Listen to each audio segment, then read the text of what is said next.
Humans of the cardboard, welcome back to Just Nuts, guys. Today we're doing a fun discussion video for you. I've been hearing a lot of people comparing Age of Overlord to Power of the Elements and how impactful it is or already is going to be or already is on the Yu-Gi-Oh! Competitive scene.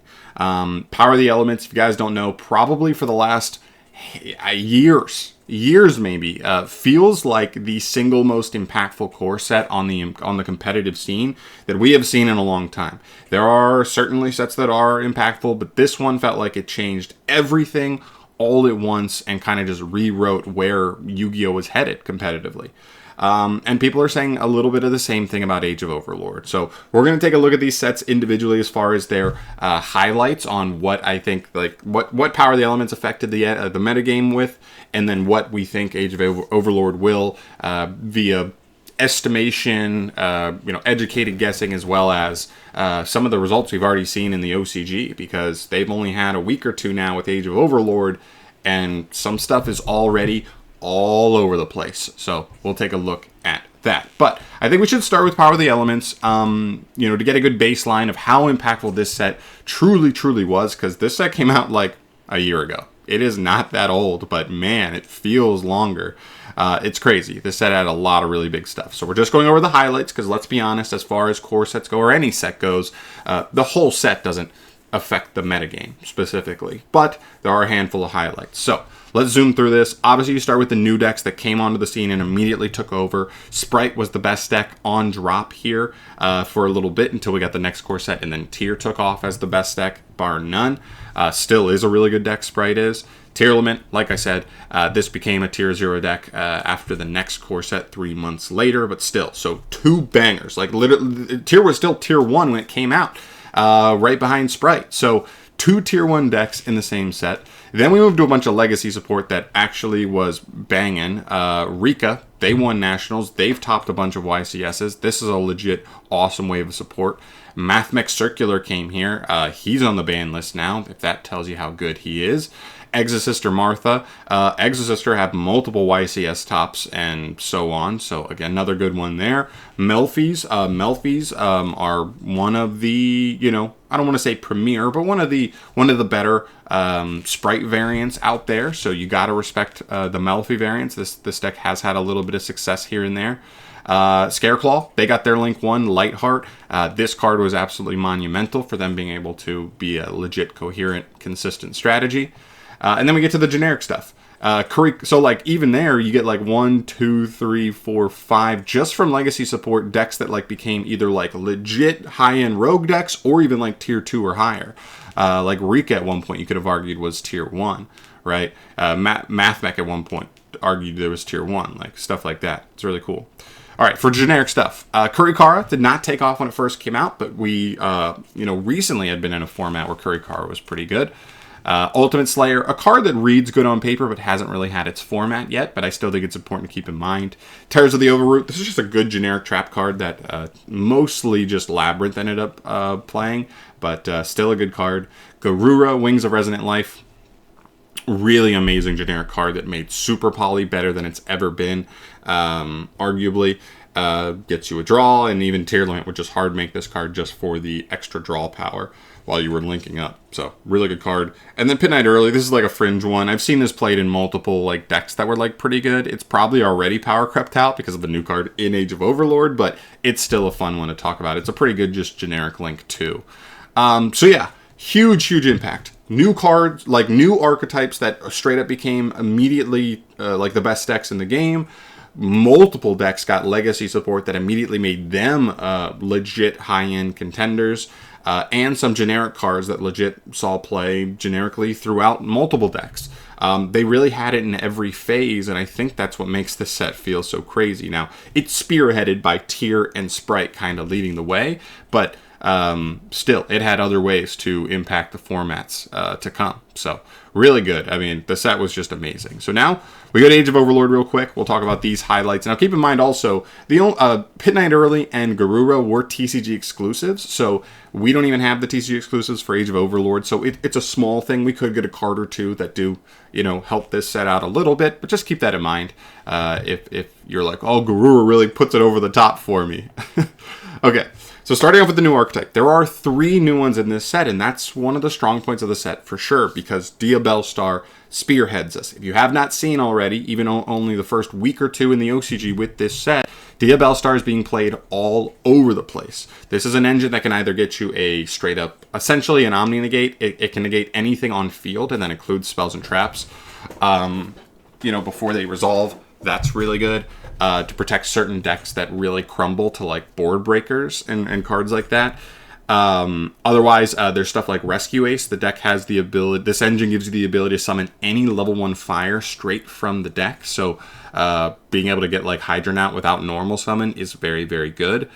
And it's just a really good backbone engine, like what we saw with Synchro Eldritch in the past, or now like Labyrinth, variants, potentially Labyrinth Fiend variants, where like, oh, your Unchained combo doesn't resolve, I'm just going to go ahead and set 2 or 3, I'm going to play Labyrinth, and we'll win the duel that way. It's kind of the same idea here. It's a really good backbone-ish type engine. Moving on, Snake Eyes. Now, this one I don't expect to be very good out the gate. I just don't think it has all the tools it's going to need to be a competitive juggernaut, or even just have a chance against some of the other decks, but it does have some really good pieces. This to me rings as a deck where right now it has some cool starting pieces in place, but it doesn't have it all there. And next set, if they get 3, 4, 5 cards and it really just ties it all together, they're able to set up consistent interruption, we may have ourselves another meta contender. But for right now, it's just okay, and it's just potential. So it's kind of hard to really judge this one. But we do know it's not going to be that good out the gate here. And then we get Horus. Horus, I do think, will see some play out the gate, not only for the OCG, but also for the TCG, because we love combo stuff. We love the ability to just spam the board as much as possible. We're not afraid of Max C or anything. So I think this engine's pretty good. It also kind of plays under Droll. If you play a deck that kind of crumbles under Droll, this gives you another engine that can just kind of get you some pretty good value under Droll. It's really good. It puts multiple 8s on the field. It kind of splashes in generically. You do have to play probably 1 to 3 bricks, but you can play 6 kind of starter cards. That's really the payoff. That's kind of really the trade-off you have there. But it's interesting. It's definitely an interesting little engine. And I'm very curious to see where they go, because obviously there's like super broken potential here. It just really needs to see what the next wave is going to be like. So as far as out the gate meta potential, I think Dia Bellstar is obviously going to see a lot of play right now and could get even better. And these two kind of need to see their second wave. Horus may already see a little bit of fringe play, but not too much, I don't think. All right, so now let's get to the legacy support. Labyrinth gets a new card. It seems pretty decent. I don't think it's amazing, but I think it's decent. I think you still probably play it in most versions of Labyrinth, especially like furniture builds, I think. Or actually non-furniture builds. I think it's actually worse. I don't know. I think it's okay in furniture builds. I think it's better in like heavier trap builds, but whatever. It's still a decent card for the deck. It's still worth considering for sure, because it helps add a lot of speed to the deck for sure. Next up, you have Vanquished Soul Zhao Long. This is a much-needed upgrade in the fire department for the deck. A lot of people either would just straight up cut the slime or play it, but reluctantly, because you just kind of really wanted that extra fire target off of Raisin. This is an actual good card you can do for that. So yeah, definitely happy about this one. This does help Vanquished Soul quite just a little bit there. Not a huge bump, but like a little bit. And then we have Supreme, the new Zark support. So in the OCG, we're already seeing a little bit of results from this of, some of the Pendulum players deciding this is one of the better Pendulum engines out there. We'll see. I mean, listen, it's still Pendulum, so they have some very glaring weaknesses. But, throw it in the pool with Draco Slayer and Pendulum Magician as one of the better, considered, Pendulum engines you can go for in your builds. From there, we move to generic stuff. Monadium gets a new Synchro 6. This reborns any level 2 tuner in your graveyard. That's pretty good, just to help you Synchro spam up. New Exceed package. This is like the armor stuff. It's kind of like shark stuff. Because you can make this guy, then make this guy, then make this guy. This one draws you a card. This one gets you a trap, and the trap can pretty much trigger this guy to steal an opponent's monster. So it gets you an interruption while also getting you a draw. It's not bad. It also is like a sort of just Zeus facilitating package at the same time. There's definitely some value there for sure. This boy is real, though. Typhon, I think we're going to see all over the place. Now, not every deck is going to play him, but any deck that is a little bit slower will play this guy because he needs to be the last card you summon in your turn. That's his biggest restriction, but man, he's so easy to summon, and he just bounces a card and then has like a sort of floodgate if you're playing against a deck that has a lot of monsters that are really big. Stuff like Branded, I think this guy could be kind of annoying for. I think any slower deck can definitely make a lot of use of this card, especially trap decks, because even though you can't summon anymore, you could use him to like sort of break into a board, maybe walk over something because he's 2,900, maybe bounce something else, and then he's negating anything that's 3k or higher, and then you just like set a couple back row, and that's how you like continue to play even after you've gone into him. It's a cool idea. I really think he's a cool utility card. We do get into rank 4 that searches or sends any pyro. It's worth mentioning. I think it's generic enough. I think we'll get more pyro stuff down the line. I just want to throw it out there. Exceed the Pendulum. We get a new Beyond the Pendulum kind of Link 3. It's a pretty good card. I think there are some Pendulum variants that would actually prefer this over Selene. I had some people say that like, oh, why did they even make this? It's just Selene. But Selene is like specific to spellcasters. Not every Pendulum deck is spellcaster based. So calm your beans. And then we have this card. This is the biggest card, maybe of both two sets in terms of generic cards. This card has been in almost every single topping deck list in the OCG since it came out. Pretty much if someone could find it available and get it, they're playing it. This card is incredible. It's just a Link 2. It's pretty generic as long as you use any X-Check monster to make it as material. And so many decks have Link 1s, super easy to access, Synchro, like think about Pearly, right? Pearly just makes an Exceed so easily with one material. It's not even like a big deal.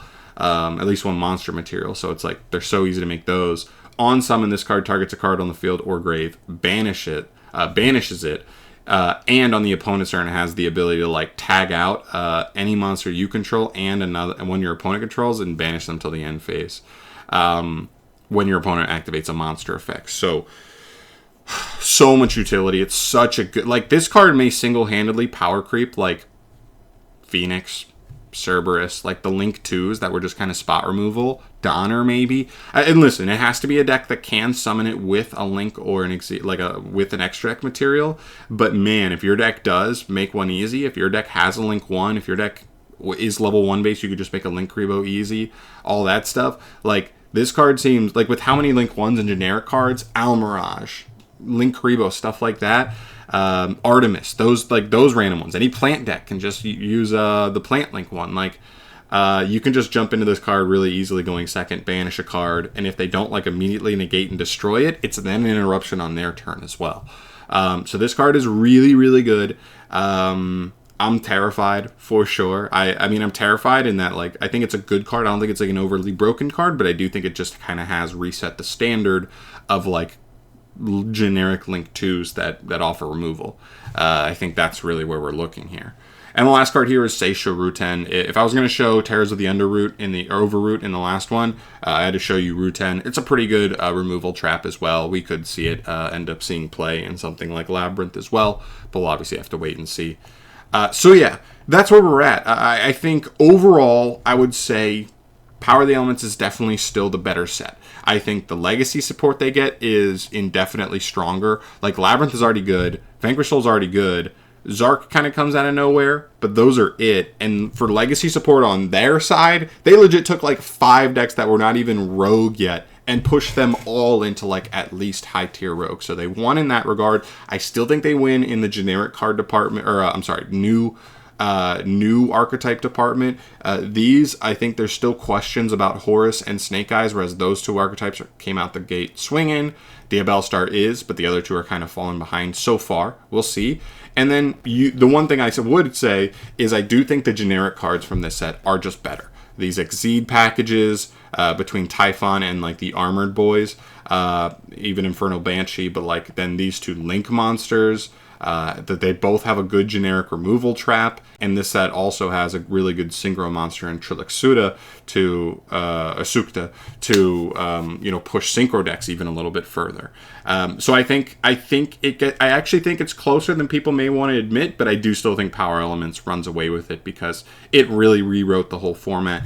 I'm not sure this set is going to rewrite the format. I think we're going to see a lot of cards from this set see play consistently going forward, but I don't think it's going to make decks that weren't like top tier like Power of the Elements did. Like Power of the Elements introduced like 7 to 8 new decks that just like immediately were like at least high tier rogue. And this set may only have like 1 or 2, like actually, but a lot of other stuff that we'll see play in other ways. So I like it. I think the comparison is legit. I think there is some conversation to have here, but I still definitely think the Power of the Elements was the better set. I'm still very excited for Age of Overlord. There's still some really cool stuff here, and also, like I said, keep in mind we have not seen what the TCG exclusive cards for this set are as well. We could get some stuff that kind of helps even it out even a little bit more, but we'll obviously have to wait and see when that stuff drops. But yeah. That's it for me today, guys. Thank you so much for watching. As always, let me know your thoughts down below. What is the better set to you, Power of the Elements or Age of the Overlord? It's tough. It's going to be tough to dethrone Power of the Elements as like the greatest modern, Yu-Gi-Oh set. But we'll see. Thanks for watching. I'll see you guys in the next video. Peace.